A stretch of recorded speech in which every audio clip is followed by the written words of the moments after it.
CM KCR ने सभी प्रदेशवासियों और देशवासियों को नववर्ष की शुभकामनाएं दी। केसीआर ने कहा है कि अतीत की समीक्षा करने से और वर्तमान व भविष्य का विश्लेषण करने से जीवन को अधिक गुणात्मक रूप से आकार देने पर ही नयापन आएगा। उन्होंने युवाओं को सलाह दी है कि वे विशिष्ट लक्ष्य बनाएं और अपनी महत्वाकांक्षाओं को प्राप्त करने के लिए आगे बढ़े। सीएम ने दोहराया है कि जीवन के प्रति सही दृष्टिकोण और इच्छा शक्ति हो तो ही लक्ष्यों को प्राप्त करने में सफलता मिल सकती है। सीएम केसीआर ने स्पष्ट किया है कि तेलंगाना राज्य जो आज भारत के लिए आदर्श के रूप में खड़ा है, कई समस्याओं और भेदभाव के बावजूद सभी के लिए एक आदर्श है। उन्होंने कहा है कि बहुत कम समय में तेलंगाना राज्य विकास और कल्याण के मामले में देश के लिए एक रोल मॉडल बन गया है। मुख्यमंत्री चाहते हैं कि नया साल 2023 तेलंगाना के लोगों के जीवन में सभी क्षेत्रों में गुणात्मक प्रगति का मार्ग प्रशस्त करे और नया साल देश में एक नई सार्वजनिक राजनीति और शासन की शुरुआत के रूप में हो। उन्होंने कामना की है कि लोग नई आशाओं और लक्ष्यों के साथ नववर्ष 2023 में अधिक खुशी और स्वास्थ्य के साथ जिए। राज्यपाल तमिली साई सौंदरराजन ने देश के सभी लोगों को नववर्ष की शुभकामनाएं दी। उन्होंने कामना की है कि वर्ष 2023 में सभी का जीवन खुशियों से भरा रहे। राज्यपाल ने उम्मीद जताई कि वर्ष 2023 का एक शुभ वर्ष होगा जिसमें सभी की उचित आशाएं और आकांक्षाएं पूरी होंगी। सभी को आने वाले वर्ष में सामाजिक कुरीतियों से लड़ने का संकल्प लेने का आह्वान किया गया है। सीपीआई राष्ट्रीय कार्य समिति सदस्य चाड़ा वेंकट रेड्डी ने राज्य की जनता को नववर्ष 2023 की शुभकामनाएं दी है। चड्डा ने कहा है कि केंद्र की भाजपा सरकार तेलंगाना सरकार के साथ पक्षपात पूर्ण तरीके से काम कर रही है। उन्होंने कहा है कि कल्याणकारी योजनाओं का विकास राज्य सरकार खुद करेगी। वेंकट रेड्डी ने कहा है कि सरकार के खिलाफ केंद्र सरकार का पक्षपात मतलब तेलंगाना की जनता के साथ विश्वासघात है। भाजपा प्रदेश अध्यक्ष बंडी संजय ने कहा है कि हाल के दिनों में राष्ट्रीय भावुक साहित्य के पाठकों की संख्या में इजाफा हुआ है। उन्होंने युवाओं को सलाह दी है कि इतिहास को तोड़ मरोड़ कर प्रकाशित करने वाली किताबें ना पढ़े। बंडी संजय कुमार ने एनटीआर स्टेडियम में चल रहे 35वें हैदराबाद नेशनल बुक फेयर का निरीक्षण किया। प्रदर्शनी में कई स्टॉलों का निरीक्षण करते हुए आयोजकों से कहा कि कार्यों की जानकारी ली। संजय ने साहित्य निकेतन, नवभारत प्रकाशन और नवयुग भारती के स्टॉलों से अनेक पुस्तकें खरीदी। प्रदर्शनी के केंद्रीय पर्यटन स्टॉल का अवलोकन किया। पुस्तक प्रदर्शनी में आए बंडी संजय को गौरी शंकर सहित आयोजकों ने आमंत्रित किया। हमेशा राजनीति में व्यस्त रहने वाले बंडी संजय कुमार ने पुस्तक मेले के स्टॉलों पर न केवल घूमे बल्कि चाय की दुकानों पर चाय पीते हुए पुस्तक प्रेमियों से रूबरू भी हुए। इस यात्रा में बंडी संजय के साथ भाजपा सचिव प्रकाश रेड्डी, एससी मोर्चा के राष्ट्रीय सचिव एस कुमार और कोषाध्यक्ष शांति कुमार शामिल हुए। मंत्री हरीश राव ने कहा है कि डॉक्टरों की नियुक्ति की प्रक्रिया पारदर्शी रही है। ऐसा पहली बार हुआ है कि राज्य के चिकित्सा एवं स्वास्थ्य विभाग में एक साथ इतने लोगों को आदेश दिया गया है। गरीबों को चिकित्सा सेवाएं देने के लिए आगे आए चिकित्सकों का स्वागत किया गया। डॉक्टरों से कहा गया है कि तबादलों के लिए पैरवी लेकर न आए और जहां वे कम से कम 2 से 3 साल से तैनात है वहां काम करें। हरीश राव ने स्पष्ट किया है कि अगर वे अच्छा काम करते हैं और गरीबों की सेवा करते हैं तो उन्हें काउंसलिंग में वेटेज दिया जाएगा। मंत्री हरीश राव ने कहा है कि राज्य में चिकित्सा और स्वास्थ्य क्षेत्र न केवल मजबूत हुआ है बल्कि देश में अग्रणी बन गया है। वह हाईटेक सिटी हैदराबाद में शिल्पा कला वेदिका में नवनियुक्त डॉक्टरों के लिए आयोजित कार्यक्रम में मुख्य अतिथि थे। 929 डॉक्टरों को ट्रांसफर ऑर्डर दिए गए हैं। कार्यक्रम में अधोसंचारण विकास निगम के अध्यक्ष एर्रोला श्रीनिवास, चिकित्सा स्वास्थ्य विभाग के प्रधान सचिव रिजवी, आयुक्त श्वेता महंती सहित अन्य ने भाग लिया। टीपीसीसी के संगठनात्मक कार्यकारी अध्यक्ष महेश कुमार गौड़ ने संदेह जताया है कि राज्य में विवादों के पीछे कोई राष्ट्रीय दल है। मालूम होता है कि नफरत फैलाने वाला बैरी नरेश बीजेपी नेताओं का करीबी है। महेश कुमार गौड़ ने उस नेता के साथ फोटो के आधार पर उसके पीछे पार्टी का हाथ होने का शक जाहिर कर रहे हैं। राज्य के डीजीपी का पदभार संभालने वाले अंजनी कुमार ने सीएम केसीआर से मुलाकात की। उन्होंने डीजीपी के रूप में मौका देने के लिए केसीआर को धन्यवाद दिया है। सीएम ने इस मौके पर डीजीपी को बधाई दी। इससे पहले अंजनी कुमार ने राज्य के नए डीजीपी का पदभार संभाला है।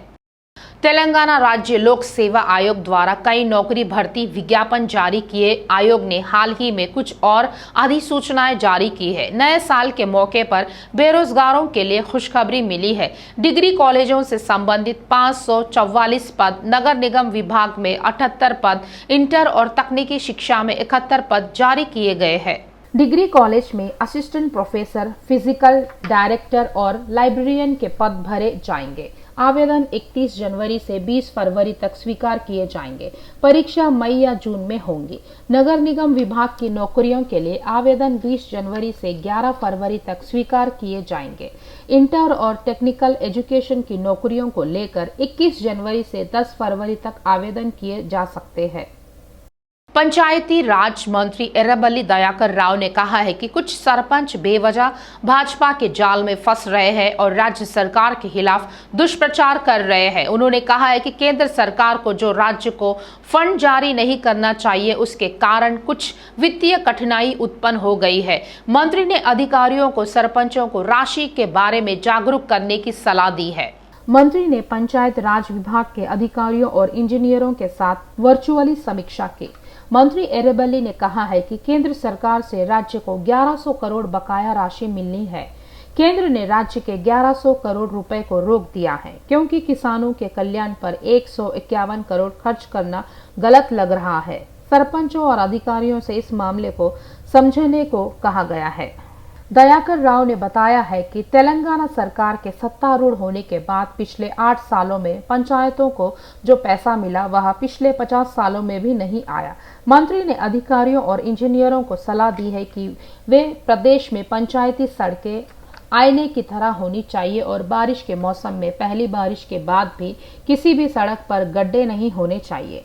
उन्होंने कहा है कि हाल ही में स्वीकृत 3686 ग्राम पंचायत भवनों के निर्माण में तेजी लाई जाए और हर गांव में बैकुंठ धाम, प्राकृतिक वन और डंपिंग यार्ड का पूरा उपयोग किया जाए। मंत्रियों ने अधिकारियों को आदेश दिया है कि वे प्रत्येक ग्राम पंचायत में उस गांव को उपलब्ध कराए गए सभी विवरणों के साथ बोर्ड लगाए।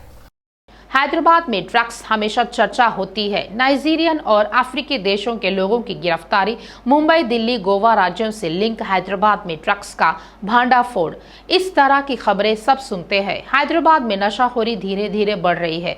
दूसरे राज्यों और देशों के कई गिरोह हैदराबाद को केंद्र बना रहे हैं। यह युवा नशा कर रहे हैं। पुलिस द्वारा पिछले साल के सामने आए आंकड़ों पर नजर डाले तो यह बात साफ हो जाती है। वहीं हमारी पुलिस नशा गिरोह पर काम कर रही है।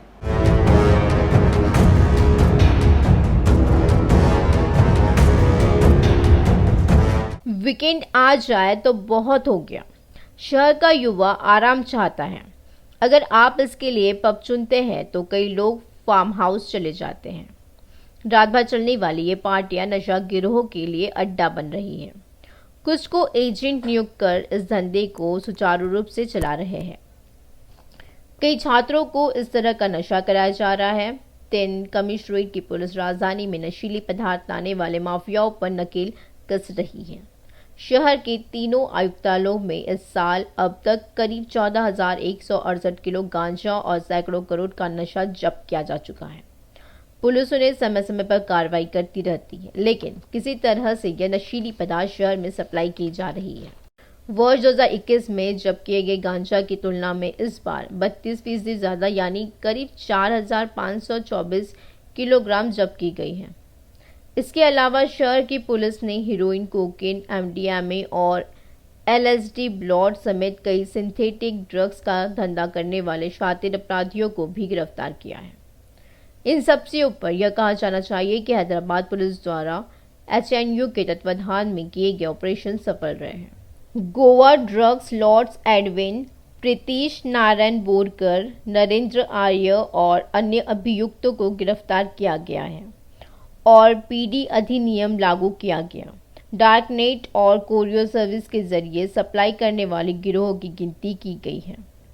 पुलिस नशीले पदार्थों की सप्लाई में अहम भूमिका निभाने वाले गिरोह और इन्हें खरीदने वालों को नहीं छोड़ रही है। हैदराबाद और साइबराबाद आयुक्तालय के अधिकार क्षेत्र के अंतर्गत 479 मामलों में 1127 लोगों को कानून के सामने लाया गया। हैदराबाद पुलिस ने 932 ड्रग्स यूजर्स के खिलाफ केस दर्ज किया है। साइबराबाद में 195 लोगों को हिरासत में लिया गया। बार बार नशा परिवहन करते पकड़े जाने वाले आरोपियों के खिलाफ राचकोंडा पुलिस सख्त कार्रवाई कर रही है। इस साल 94 दवा सप्लायरों के खिलाफ पीडी एक्ट लगाया गया है। कमिश्नर महेश भागवत ने विशेष रूप से उन लोगों के लिए नवा सवेरा नाम से एक विशेष कार्यक्रम शुरू किया है जो पहली बार ड्रग्स का सेवन करते हुए पकड़े गए हैं। नशा रोकने के लिए अमृता फाउंडेशन से काउंसलिंग की जाती है। तीनों कमिश्नरेट द्वारा जब्त किए गए गांजा और ड्रग्स पर नजर डालें तो राचकोंडा कमिश्नरेट में सबसे ज्यादा गांजा जब्त किया गया है। हैदराबाद में 192 किलो, साइबराबाद में 6474 किलो और राचकोंडा में 7502 किलो गांजा जब्त किया गया। 3 आयुक्तालय क्षेत्रों में 99.68 लीटर हैश ऑयल, 327 ग्राम कोकेन, 702 ग्राम एमडीएमए, 11.5 किलो स्यूडो एफ्रेडिन, 314.03 ग्राम एलएसडी ब्लॉट, 1171 ग्राम ओपीएम, 73 ग्राम हीरोइन, 205.7 ग्राम चरस और मेफेटामाइन की 100 बोतलें जब्त की गई। साइबराबाद सीपी स्टीफन रविंद्र ने साफ कर दिया है कि लोगों के साथ तालमेल बिठाकर फ्रेंडली पुलिसिंग की जाएगी। साइबराबाद पुलिस ने माधापुर टी हब में नए साल का जश्न मनाया। केक काटकर सीपी स्टीफन रविंद्र ने पुलिस व शहर वासियों को नववर्ष की शुभकामनाएं दी। सीपी ने बताया है कि जिस तरह वर्ष 2022 में क्राइम रेट घटा, उसी तरह नए साल में क्राइम रेट कम करने का काम करेंगे। स्टीफन रविंद्र ने सुझाव दिया है कि नए साल में सभी लोगों को नई सोच के साथ कदम आगे बढ़ाना चाहिए।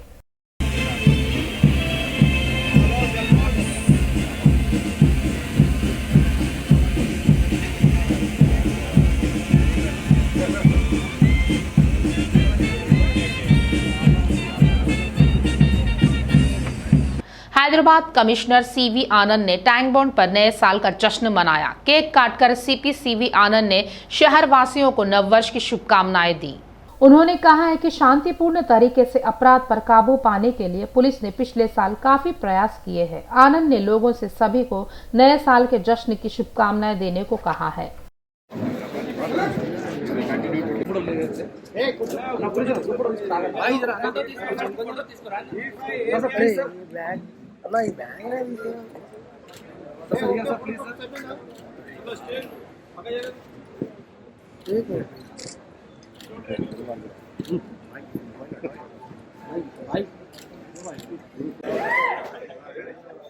सीपी देवेंद्र सिंह चौहान ने वर्ष 2013 के स्वागत में एलबी नगर रिंग रोड पर केक काटकर राचकोंडा की जनता का अभिनंदन किया है। एलबी नगर रिंग रोड पर सीपी ने केक काटा और नववर्ष की शुभकामनाएं दी। देवेंद्र सिंह चौहान ने कहा है कि इस वर्ष में राचकोंडा कमिश्नरेट में कानून व्यवस्था की पूर्ण निगरानी के लिए जनता का सहयोग आवश्यक है। उन्होंने कहा है कि जनता किसी भी परेशानी से परेशान नहीं होंगी। राचकोंडा सीपी देवेंद्र सिंह चौहान ने स्पष्ट किया है कि वे तेलंगाना में कानून व शांति व्यवस्था बनाए रखने के लिए पूरी कोशिश करेंगे। रंगारेड्डी जिले के आरामघर चौक पर शमशाबाद के डीसीपी जगदीश्वर रेड्डी के नेतृत्व में नए साल का जश्न मनाया गया। डीसीपी ने शमशाबाद पुलिस के साथ केक काटा। नए साल पर यातायात कर्मियों व कानून व्यवस्था पुलिस ने केक काटकर जश्न मनाया। डीसीपी जगदीश्वर रेड्डी ने स्टाफ और लोगों को नए साल में नई सोच के साथ आगे बढ़ने की सलाह दी है।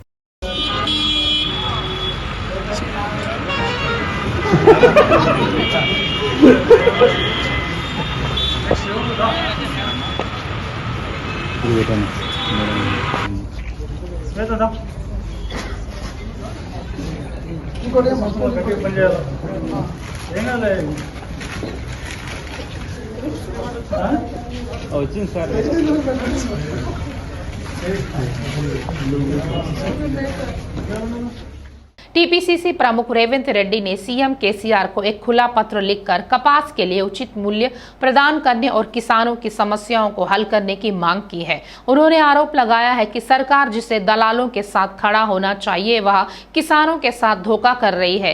रेवंत ने अफसोस जताया है कि तेलंगाना किसान आत्महत्याओं में चौथे स्थान पर है। विधायक इटेला राजेंद्र ने कहा है कि भारत विभिन्न संस्कृतियों, परंपराओं, भाषाओं और त्योहारों वाला देश है। विधायक इटेला ने बैरी नरेश द्वारा की गई अनुचित टिप्पणियों का जवाब देते हुए कहा है कि उन्हें विश्वास नहीं तो उनका अपमान करने का अधिकार नहीं है। उन्होंने कहा है कि एक समूह के लोगों के लिए दूसरे समूह के लोगों का अपमान करना अच्छी बात नहीं है। अयप्पा के जन्म पर अभद्र टिप्पणी करने के आरोप को कोंडागल कोर्ट ने बैरी नरेश को 14 दिन की रिमांड पर लिया है। पुलिस उसे गिरफ्तार कर सब जेल ले गई। अयप्पा के भक्तों ने उन्हें जेल ले जाते समय पुलिस वाहनों को रोकने का प्रयास किया।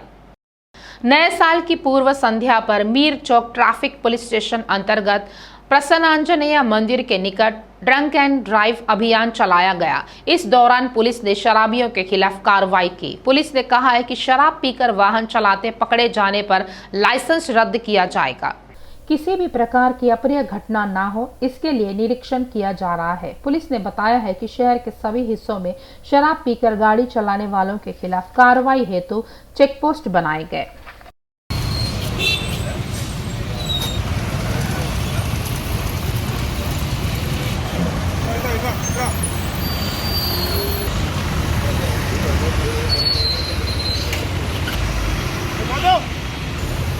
कुछ भी नहीं है बाबा।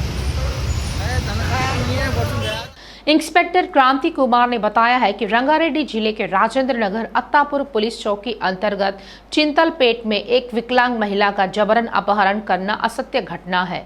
आराम घर के निकट पिलर नंबर 294 के निकट भीख मांगने वाली एक महिला शराब की आदी थी और वह परिसर में आए दिन वह ऑटो चालकों के साथ शराब पीती थी। क्रांति कुमार बताते हैं कि उन्हें इस बात की कोई शिकायत नहीं मिली है कि उस महिला का अपहरण किया गया और किसने किया। पता चला है कि वह एक ऐसी महिला है जो दिन में भीख मांगती और रात में शराब पीकर मुख्य सड़क के किनारे रहती है। बीती रात 100 डायल कॉल आई। वे घटनास्थल पर पहुंचे और घायल महिला को इलाज के लिए अस्पताल ले जाया गया।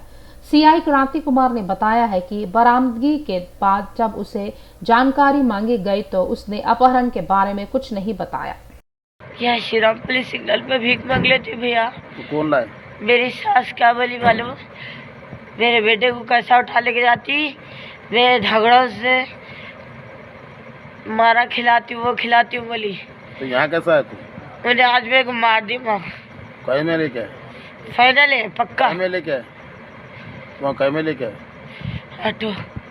अच्छा ऑटो में ऐसा जा रही। ऑटो में नीचे बकरे को कैसा सुला देता पर भैया मेरा सर फोड़ने तो चले गए भैया। रोक रहे ऑटो, मेरी जान निकल जा रही। अम्मा अम्मा बोल के पुकार रही हूँ मेरे भाइयों को। मैं बढ़ जाती हूँ।